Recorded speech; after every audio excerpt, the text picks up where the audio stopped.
Don't miss our top 10 things you need to know about the new Dark Angels Codex. Pocket bits. What's up, hobby maniacs? I'm Baer, and today we are once again taking a look at the Dark Angels Codex. Well, I guess we're taking our first look at the Dark Angels Codex because we just showed it to you in our general Dark Angel release video that we just put out this weekend here at back-to-back Adeptus Astartes Codex releases. It was awesome. $40 Codex from Games Workshop. This is a 144-page book. It's a little thick, just like the Blood Angels. It's going to come with 76, not 77, like the Blood Angels, data sheets in here. 22 of them are actually HQs. There's a ton of HQs in here. If you have a character model and he's painted green for Space Marines, chances are you can play him in this book.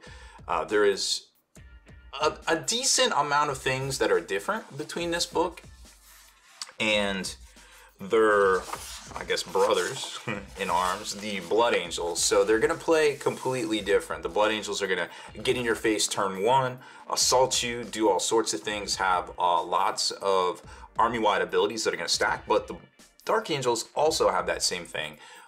A lot of synergistic overlaying abilities that are going to allow you to get a lot of rerolls off, you know, be a little bit stronger against enemy fire, like the Jink ability that we're going to talk about, and just kind of function as more of a combined arms military force in general, instead of just run up in your face and assault you and then question mark kind of after that with the Blood Angels. Now, Blood Angels obviously pair well with Guilliman's blue Space Marines because you can take a lot of shooty and then you can take a lot of jumpy and assaulty with them.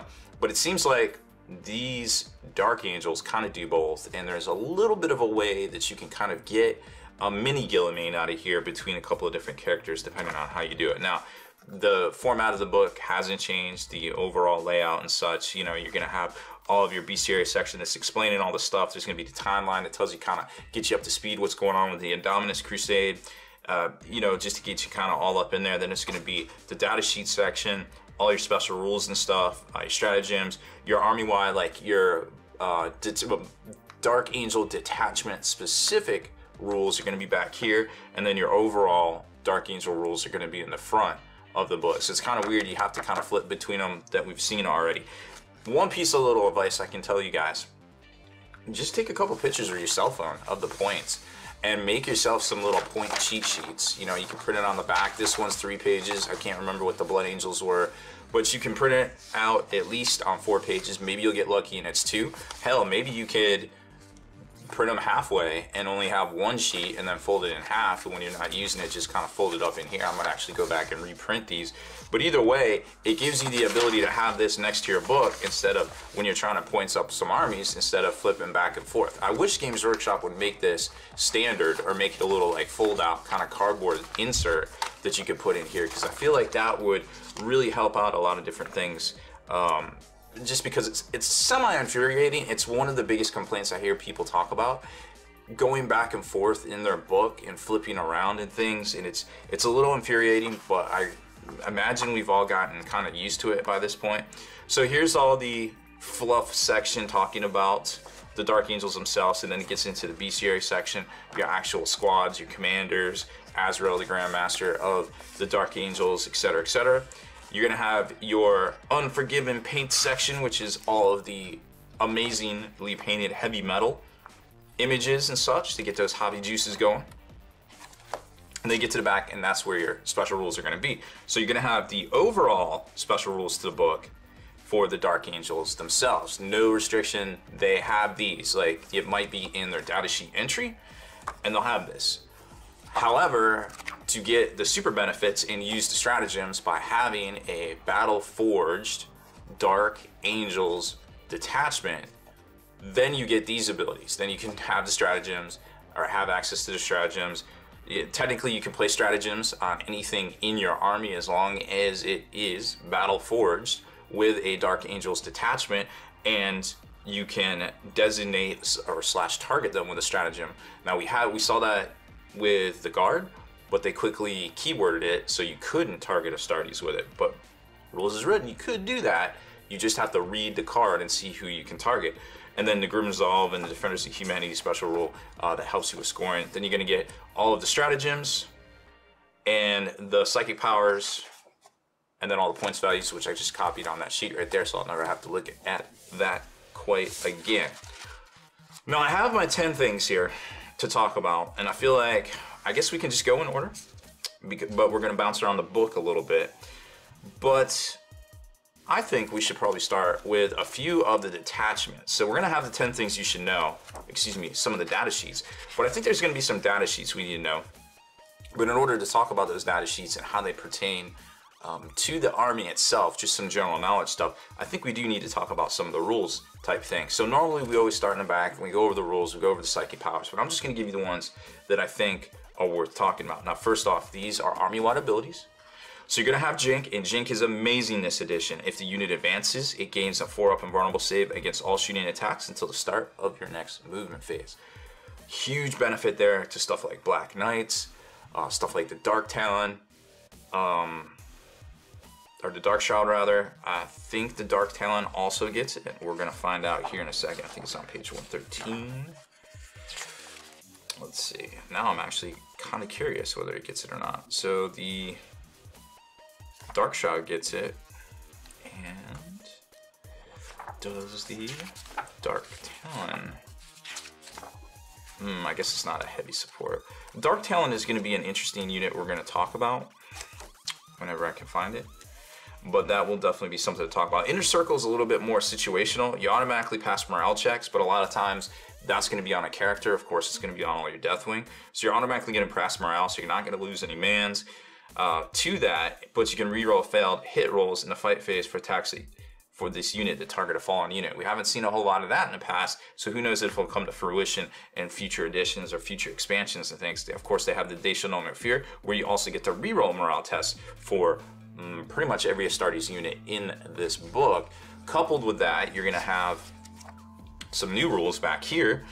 If you are a Dark Angels Battleforged detachment, or an army that's Battleforged with the Dark Angels detachment, try saying that 10 times fast, Grim Resolve is going to be conferred to you. You can reroll all hits of 1 for this unit whenever it shoots, as long as you do not move in the prior movement phase. Not a completely unheard of mechanic, but cool to see. I think there's a Tyranid High Fleet that has that. In addition, the unit can never lose more than 1 model as a result of any single failed morale test. So overall, you're not going to really lose any dudes or a significant number of dudes to morale, so that's good.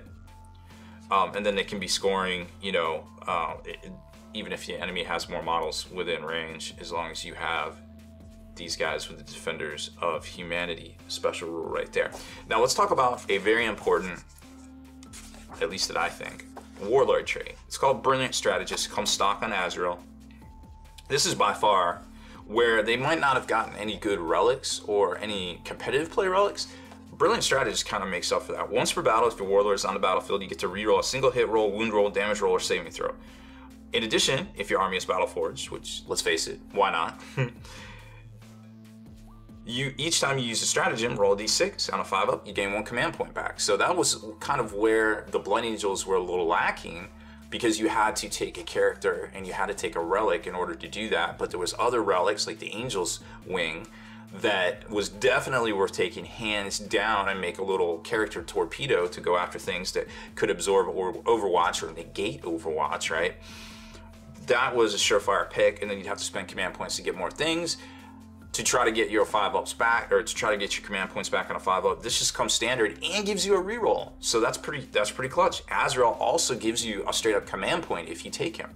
However, there's probably a better use for this depending on how folks field the Dark Angels here, and I think we'll show you that here in a second. Relics, not too many that I think we really need to talk about, but there's 2 in the Interomancy discipline that I would like to draw your attention to. First off is Aversion. Aversion is amazing. Now, in this day and age, there's a lot of the folks out there in the competitive scene saying, hey, you know, it might be kind of tough to get psychic powers off right now. You know, you got Chronos out there, and if you're not playing against Tyranids, and Tyranids aren't big in your meta, they are seeing more play. People are taking Chronos detachments in their Tyranid list just to get that extra psychic defense, or psychic offense, I guess you could say, against people casting. However, It's not just the Tyranids. You got Magnus. That's like plus 1 billion to dispel. So, and you've got folks out there also that can do 2 dispels. You got Asmodai here, or Ezekiel. I think it's Ezekiel. Yep, Ezekiel is the character librarian that can dispel 2 things. You've got Mephiston that can dispel 2 things as well, and he's +1 to dispel. Not +1 to cast, but +1 to dispel. I don't know how that math stacked up, but anyways. So if you're relying on psychic powers to try to carry the day, that might not be a good idea. However, that being said, this is a huge boon here. If you can get it off, it's only got a warp charge of 6.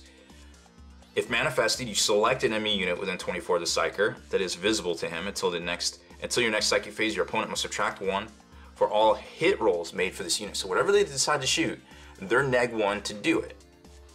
But say they want to shoot a flyer, they're -2 to do it. Say they want to shoot a flyer that's within range of a Dark Shroud, they're -3 to do it now. So it can stack, and it can really start peeling into the layers of strategy that they have here with the Dark Angels. And this is where we're going to start to see the overlapping fields of abilities. So that's just one of many, many combos we're going to talk about here with the new Dark Angels book. All right, let's roll back to the front here, because I feel like we'll do some stratagems. So there's a couple of stratagems that I wanted to draw your attention to as well. There's a Dark Talon. He's on page 124. Sweet. We're going to talk about him too. So a lot of the stratagems in here are going to overlap stuff that not only was in the Space Marine book, but also in the Blood Angels book. So we're not going to touch on everything because, you know, all of this stuff is out on the internet by this point that you're already seeing this, and people have all sorts of things to say about the different stratagems and things. Well, let's talk about a couple of key ones real quick. Weapons from the Dark Age. This was a preview by Games Workshop. It is definitely still worth talking about. Actually, a lot of the previews by GW were spot on as far as competitive play goes, which I guess there wasn't a whole lot of other stuff to talk about, which is really interesting that they chose these things. Usually they latch on to stuff that's a little bit maybe more fluffier or something. I'm not sure.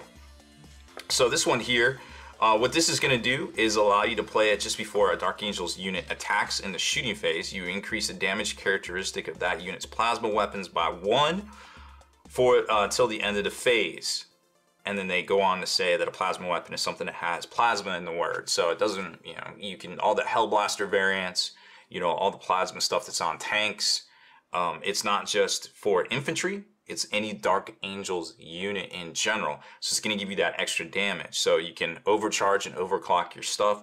Curiously enough, there is still like, what, a 1 in 36 chance that, for instance, say you overcharge the Lion's Roar with Azrael, he could actually knock himself out with the damage from doing that, and there's no way to prevent it, which seemed a little strange to me. That maybe they'll FAQ that, like, Grandmaster has, you know, years of training with this particular weapon or something. I don't know. Intractable is also pretty good. Use the stratagem if one of your Dark Angel units has fallen back. That unit can shoot this turn. Cannot assault, but can shoot. Now this is huge because you can pair it up with things like, you know, for instance, Speed of the Raven. Shoot your bikes up, blast up a couple shots at the line, then, you know, you get to still shoot and charge after you advanced. So that's a huge boon, but then you can bounce back and shoot again, and another squad could come up and do the same thing, and then the next turn fall back, and you can tag team it off using those Black Knight squads, which could be pretty interesting. It's a nifty little tactic, because popping off of those Black Talons, which also are not only assaults, so you can shoot them after you advance, but they are also plasma. So you're going to be able to use the weapons from the Dark Age too. So huge pairings of stuff here to use. 1 command point, 1 command point, 2 command points. And remember, if you do take the Brilliant Strategist, well, hey, now you can be rolling to get back those command points all day. I didn't really see anything. I mean, I guess Inner Circle is cool because you can make something Deathwing, kind of like you could do with Death Company in the Blood Angels book, but really all Death Company does is just give you the Inner Circle ability. Even though the Inner Circle is called the name of the stratagem, it's not the same thing. Maybe it would help if you're fighting a Fallen. I'm not sure exactly what it's for, but it's worth mentioning because they kind of paired it with the Blood Angels a little bit right there. I don't know, just something to keep in mind. Now let's roll to the front here. So you've got Azrael, Belial, and Samael, both on Corvex, which is the bike, or Sableclaw, which is the land speeder. All very interesting in their own right. Now, Azrael is way better overall for 180 points than Dante was in the Blood Angels, I feel like, just because of all his abilities. Now, they did tweak the Lion Helm. It doesn't just blanket out to all Dark Angels unit, only infantry and Dark Angels bikers. And of course, the Unforgiven rule is gone on all these guys from the index books. Now it's the Inner Circle rule, which we already talked about. Chapter Master, all Dark Angels units are going to be rerolling the hit rolls. I didn't see a way to reroll all failed wound rolls, but Belial does the same reroll to hits except for ones with Dark Angels, and Samael does the same thing with ones except for, all failed hit rolls except for it's with Ravenwing if you're in the land speeder. If you're on the jet bike, it's rolls of 1 with Dark Angels. So two really different abilities for, I guess, the same dude, whether he's riding a jet bike or a land speeder. Azrael's 180, let's consult this. There was only 2 points changes on the characters here. So Azrael 180, Samael and Sableclaw is 216, and on Corvex is 183, and Belial is 150. So not too bad points-wise at all. I think in a lot of these Black Talon lists that you're gonna see that are starting to kind of crop up on the internet already, people talking about taking them, I think you're definitely gonna see a Talon Master, because depending on if you wanna take the Talon Master, which is interesting because this is a land speeder, so it's gonna be big, and it's gonna have a 6-inch bubble. So you're talking something that's 2.5 inches wide with a 6-inch bubble on each side of it for the ability that bubbles out to all Dark Angel units get to reroll rolls of 1. So this affects everybody rerolling rolls of 1. It's the same ability that the lieutenants have for the Primaris that you can take in 2s and then distribute them throughout the army. Reroll rolls of 1 for Dark Angel units that are within 6 of a friendly Dark Angel's lieutenant. So he's basically a lieutenant in a land speeder, armed the same as Sableclaw, twin assault cannon, twin heavy bolter. Now he ends up being a little bit less than Samael. I think he comes out to 174. Samael and Sableclaw's 216 rather. So these two together can definitely anchor down a flank and give out those sweet, sweet bubbles of rerolling 1s and also rerolling all to hits for friendly Ravenwing. You wouldn't even need to take Azrael in a fast-moving force. These guys might just get it done. And there's no restriction in number of Talon Masters you can take either. It's not a character model here. So these are all great to put in an army of Ravenwing. Well, not an army, but as you're gonna see here, 200, 200, and then you can take our new favorite squad, well, I would say our new most effective squad, which is the Black Knights. Where the heck are they? 113, the Black Knights. So these guys are 46 points each, and that 46 points is going to get you a Corvus Hammer, which is +1 strength, -1 AP with 1 damage, and an additional damage if you roll a 6. To wound. Very cool stuff right there. So your chances are actually, I suppose you could say, 2 out of 6 because you're rerolling 1s. I guess that kind of tweaks the dice roll a little bit there perhaps. You also have the Plasma Talon. It is plasma, so you can play the Relics of a Dark Age stratagem on these guys, and say you want to go ham, you want to supercharge it, you want to do your strength 8, -3 AP, 2 damage, pop off the stratagem before you shoot them. 3 damage if it gets through. You can also reroll the 1s. And there's been some talk out there as well that if you use the stratagem that allows you to advance and shoot, that they are no longer the -1 for shooting their assault weapons after they assault. I guess there's a little bit of rules as written debate on that, so you're gonna have to check with a TO to see if that's legal or not. If you can reroll the 1s, that's great, and not be -1, because then on a 2 you actually fail, because a 2 -1 is actually a 1, so that's really bad. So 1s and 2s are going to be bad for you, and you're going to frag yourself here. If that's not the case, then you're rerolling ones, then each one of these guys that you take has a 1 in 36 chance, I guess, at that point to kill themselves. So I feel like those are good odds when you're spitting out that much fire, and there isn't much out there that can hold up to those stats when you're spitting out 3 damage at -3 right there. So that could definitely be a boon. These guys, again, great in combat, great shooting. Now we know the Jink ability, which I yeah, we talked about that earlier. That's army-wide. These guys have Jink. So they're going to be advancing and getting a 4-up invulnerable as well. And then you can play the stratagem speed of the eagle or what, a speed of the raven, and also, you know, do your thing with that. These guys automatically turbo boost an additional 6. So you're going to be moving up 12. You'll be popping out shots at 18 and still eligible to assault 2d6, of course. But I feel like you're positioning at 20 inches of movement total. I feel like that's going to do some work for you. You hit something, whatever you don't kill, you can assault, run into something, hit it, fall back, shoot again with your plasma talons with the intractable stratagem, and then wash, rinse, repeat. 10 of these guys, 460 points, 460 points times 3 to fill out your Vanguard detachment right there. You're talking what, 1380 plus your 400 points from your 2 characters. You're up around, we'll say 70. You know, high 1700s, if not 1800s. You still have 200 points to fill out your army, maybe like a Lord of War or something like that to go along in here. Or, I mean, 200 points is a lot to flesh out any list. Maybe you could think about taking a flyer, or maybe just take 2 squads of these guys. Let's talk about some flyers or some skimmers. These guys actually help out your Black Knights because as long as they're within 6 inches of any Ravenwing Dark Shroud, so you can't stack it.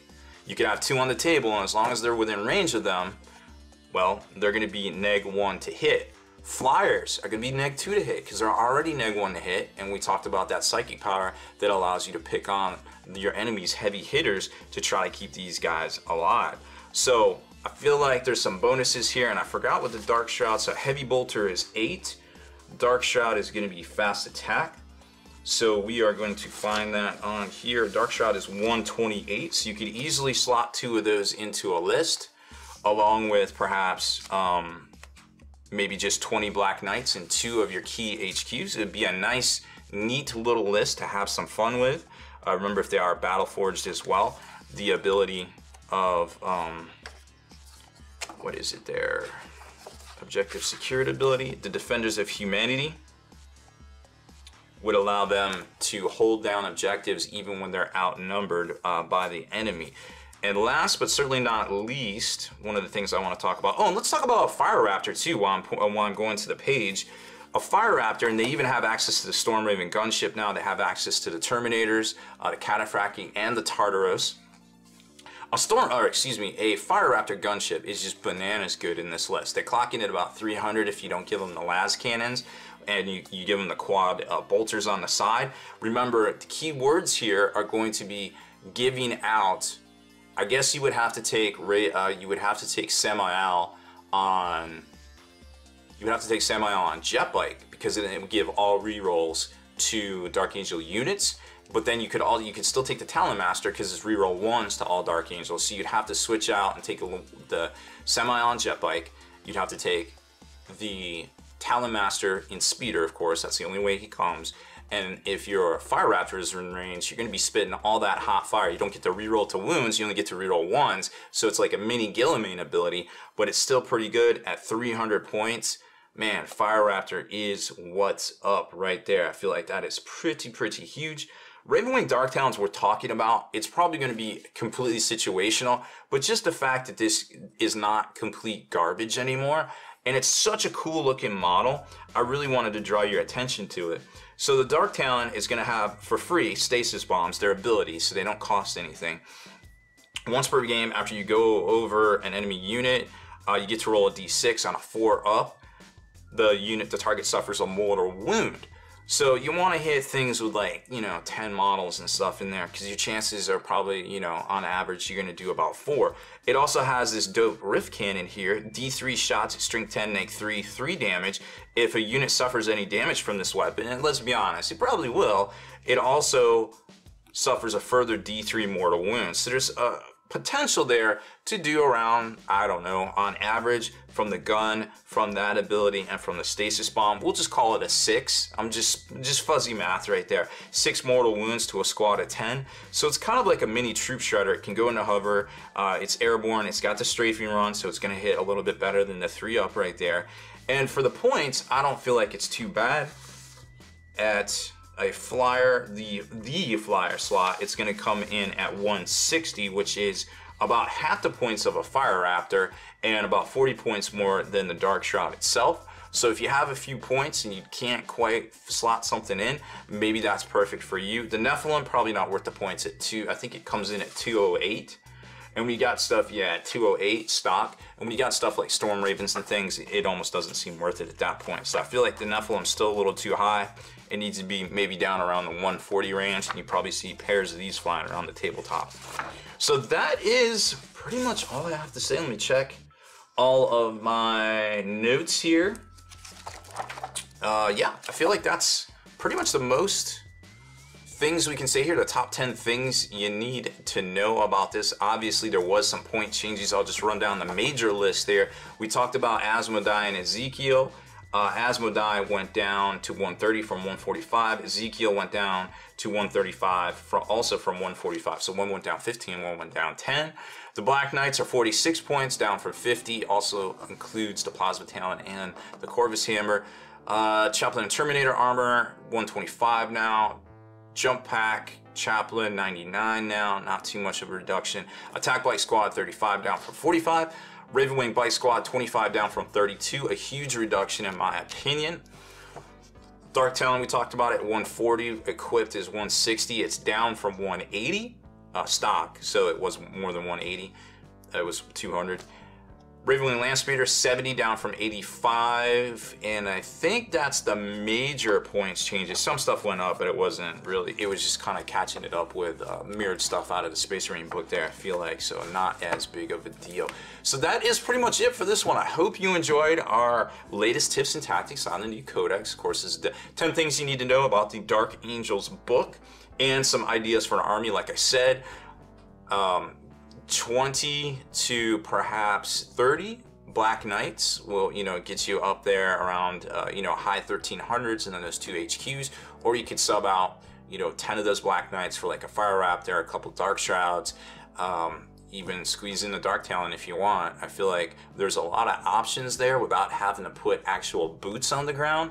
You can definitely hover and kind of fly all the way with this army list. Now, there may be more stuff in here that we're just not kind of seeing quite yet. There's some Deathwing stratagems and things, but it just doesn't seem to kind of synergize well with everything that's available, buff wise and ability wise and stratagem wise in here. It kind of seems like off in left field. So there may be some more dope combos that we're just not seeing right now, day one on the weekend, just taking a look at this, but these things are definitely the stuff that stands out to us. So I hope you enjoyed these type of videos.